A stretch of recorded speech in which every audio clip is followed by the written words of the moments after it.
right, cutting across to the Rajya Sabha, Nirmala Sitharaman speaking right there. For those people who so desperately need it, we are looking at also medium-term, long-term, sustainable growth, which will keep India in that kind of a growth trajectory, which will maintain us as one of those fastest growing economies in the world. So, government has heard views, opinions, suggestions from experts, from various policy makers around in the country, economists from several parts of the country and also some from outside, and then placed all the thoughts together to produce this budget which has been tabled in the House. Building an Atmanirbhar Bharat actually reflects the aspiration of the people of India, 130 crore people of India, many of whom, 2/3 of whom are youth who are looking for opportunities, looking for dignified ways in which they can live their lives, contribute towards building of this country, and therefore are looking not merely for just assistance from government, but also facilitation and building of such ecosystems with which they can contribute to the economy. So the stimulus is for revival and systemic reforms that even during the pandemic that the Prime Minister has taken up. And those reforms are the ones which are going to sustain the growth, sustain ease of doing business, and sustain India as the leader in terms of entrepreneurial skills.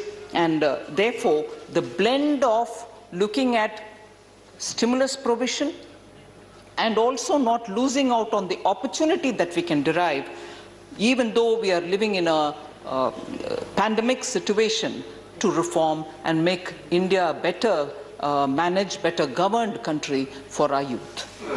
So the relief and succor which was so required for our poor, for those people who were very much outside of their villages, outside of their states, was so distinctly provided. I think many of us have observed it, many of them have been repeated, but it is worth mentioning just once that 800 million people were provided free food grains, free cooking gas were provided for 80 million people, and cash directly was given to 400 million people, farmers, women, Divyang, and also the poor and needy. So an immediate response as soon as the lockdown was announced has actually provided that so much required succor which is absolutely necessary to support our citizens. The PM Garib Kalyan is valued at 2.76 lakh crores, which is a timely measure that was necessary to be taken. Now, even before I get into some of the details which many of the members of honorable members have raised as issues, saying, can we have a bit of clarity, will it assure some kind of a steps and so on, I just want to straight away address one issue, sir. Chairman, sir, it's now become a sort of habit for some in the opposition to constantly allege whatever this government is doing, in spite of all that we're doing for the poor, and more needs to be done, and that is not denied at all. In spite of the various steps, obviously seen steps taken for helping the poor and needy of this country, a false narrative is created to accuse, saying, oh, this government works only for cronies. I just want to come up with some details before I get into some of the details in the budget to say, houses completed under PM Awas Yojana, sir, more than 1.67 crore houses have been completed. Is that for the rich? Households which have been electrified under Saubhagya since 2017 October is more than 2.67 crores. Is that for the rich? Total value of orders placed on government e-marketplace is 8,22,077 crore, which is more than 8 trillion of rupees. Are they being given to big companies, they are being given to MSMEs. So we have helped out small and medium companies to ensure themselves getting a market. Is that for the rich and the big capitalists? Length of the road sanctioned under Pradhan Mantri Gram Sadak Yojana is, and that is strictly between 2014-15 and those years, 2,11,192 kilometers. Those roads go to villages. Are they villages only for the rich, or are they villages where people who belong to the lower sections of the society also live? Are they villages where Garib don't live? So, whose lifeline are these roads? So, unthinkingly just keep throwing allegations saying, oh, this is for crony capitalists, this government is working only for the rich. Please answer these questions. Total verified applications on National Scholarship Portal, more than 9 crore people, and all of whom are getting fellowships. For whom are these fellowships going? Are they going for the rich? Are they going for the capitalists? Are they going for the cronies who the UPA government had happily encouraged? And now to stand up and each time create a false narrative. Before I get into the details of the budget, I want these questions to be kept in mind much before false narratives are thrown at us. Number of farmers registered on eNAM, sir, approximately 1.69. eNAM was thanks entirely due to the Prime Minister's effort to make sure that the farmers are connected all over the country and he is not constricted by the local markets. If he has opportunities better anywhere else, he should have it. Are these farmers rich corporate farmers? No, not at all. They are the small farmers.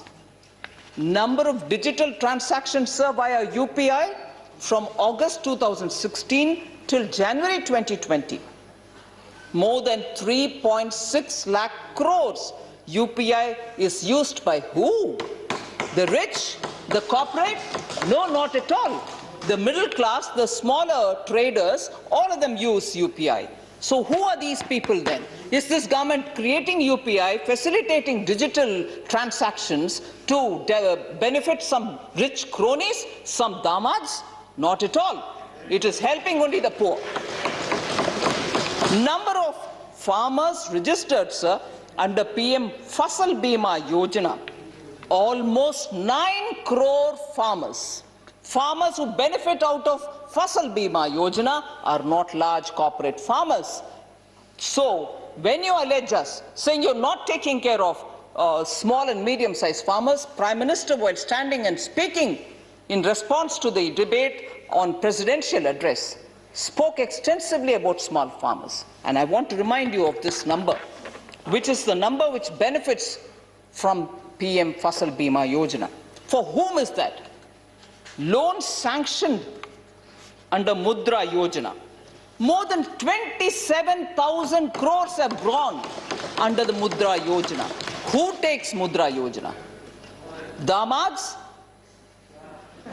Therefore, please, don't you allege us much before. Please.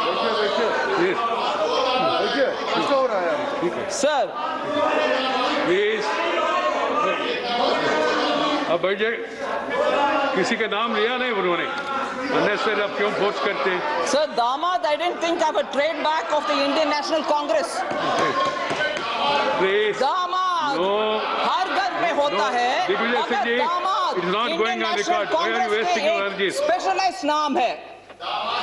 No, let us not be disturbed about Damas. परिवार. Let us go up with our district, please. चले, आपका record में नहीं जा रहे. आपका vocal card खराब हो जाएगा. Please. Thank you, sir. Sir, total number of beneficiaries under PM Kisan Samman Nidhi Yojana, 6,000 rupees directly through the direct benefit transfer to small and medium-sized farmers. 11 crore farmers have received PM Kisan Samman Nidhi Yojana. I can go on like this to say enough and more evidence exists on. No, it's not enough. You don't have the patience to hear more. No, he is satisfied, ma'am. You continue. So, yes, sir. He is saying he's satisfied. Sometimes running commentaries are useful to remind, sir. Yeah. Don't worry. So, this government's efforts with credible proof of who the beneficiaries are, which are the major schemes, and therefore when the budgetary provisions are made, it is made for the poor, Dalits, tribals, and the students who need desperately all the benefits. And therefore, if you want to speak out, Ujjwala Yojana benefited how many women? And we've extended it to 1 more crore women for whom that Ujjwala will be delivered. Delivery and performance in terms of the last mile connectivity is where we have distinctly shown even some instruments which you have created, even if it's Manrega. I'll give you the data to prove how. No, you don't need to thank me, but you'll have to answer some questions. Where Manrega has greater provisions in actual numbers during our time, and effectively using it, I will give you data in a minute. So therefore, stimulus and giving stimulus to such an expenditure, the capital creating expenditure, creating infrastructure, is one of the main features of this budget, especially that it is coming after a pandemic. The other, as I said earlier, not losing out on this opportunity of the pandemic, continuing with reforms. Well, and that is governed by the principle which Prime Minister spoke about even in 2014. In fact, deriving from that, one of our leading newspapers, which I wouldn't think will ever support disinvestment, has written an editorial, sir, to say belated but bold. And belated because Prime Minister had assured in 2014 that he will ensure that disinvestment process will happen, and to have a policy coming in 2021, the paper rightly says belated, but calls it bold too. And we shall show how minimum government and maximum governance will be achieved, fiscal reforms with a clear trajectory of showing how the deficit is going to be managed, and above all, something which I think will be reminded over and over again is bringing transparency in government's accounts, accounting for everything that which is there. Unlike, and I shall pick it up from the speech of the former finance minister, figures are suspect in this budget. I'll give you 3 concrete evidence, sir, of how accounts were suspect. I'm not using that word. I'm not certainly using that word, but it became suspect. With the benefit of hindsight, I can give you clear proof of how data became suspect in times which were not under the leadership of Prime Minister Modi. We have brought everything on to the budgetary accounting mechanism. What you get as budget is what is there in it, no pushing things under the carpet. So these are essentially the features, sir, I want to highlight in this budget, and many members have duly recognized it. I'm very grateful that members have recognized that the budget has come out boldly on many things, clearly stated openly what the government's position is, and therefore admittedly the fiscal deficit number is what it is. And we have not even hurried to say, okay, tomorrow, next year, we will quickly get the deficit number to be something which all of us will like to see. Not at all. We are going to be careful about how we are going to come down that path without affecting or creating any hurdle in this growth path of this country. So on the one word on the disinvestment policy, sir, disinvestment of CPSE policy, as I said, obviously newspaper edit and many newspapers have also said that it is bold, and some newspapers also felt ideologically it's forthright. I wish to say one line here. Repeatedly we hear how 1991 and the reforms of the 1991 were very important. Yes, they were very important, there's no doubt about it. But then the entire range which the Congress party covered, from high socialism, hybrid socialism with Indira Gandhiji's Congress also reaching a level of socialism which was nothing but licensed quota Raj. And from there to 91, without blinking an eyelid, without even saying, now we are opening up the economy. They moved from that high socialism to come down to opening, globalization and everything else. And today, when we are very clearly coming out, it is a position which is consistent with BJP and Jan Sangh's ideology of take care of the people at the bottom of the rung, Antyodaya. At the same time, respect wealth creators, respect taxpayers. Honest citizens will have to be respected.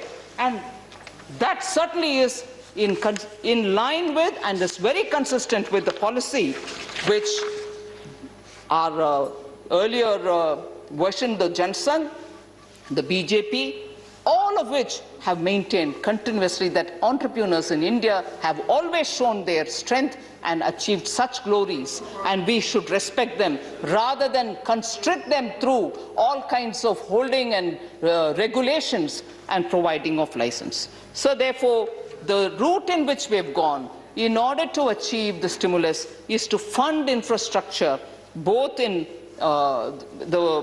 several areas like rail, road, bridges, ports and waterways, agricultural infrastructure and health infrastructure. Of course, it was rightly pointed out that I didn't mention about defense. However, the allocations for defense, whether you look at pensions, whether you look at capital expenditure, whether you look at revenue, have not come down. Data will certainly show you that in pensions between last year and this year, there's definitely a lesser number being shown, because last year, post the OROP introduction, there were a lot of arrears which had to be cleared, some because they were queries, some because they were court-related. So obviously the number was much higher than when it is stabilized now. But on all three counts, if you account for that little arrears, we have only increased. In fact, 18.8%, if I'm right, I will show you the figures, has gone up in terms of capital expenditure for defense. So reforms I did mention, and also this license quota Raj, how we have clearly moved away from that.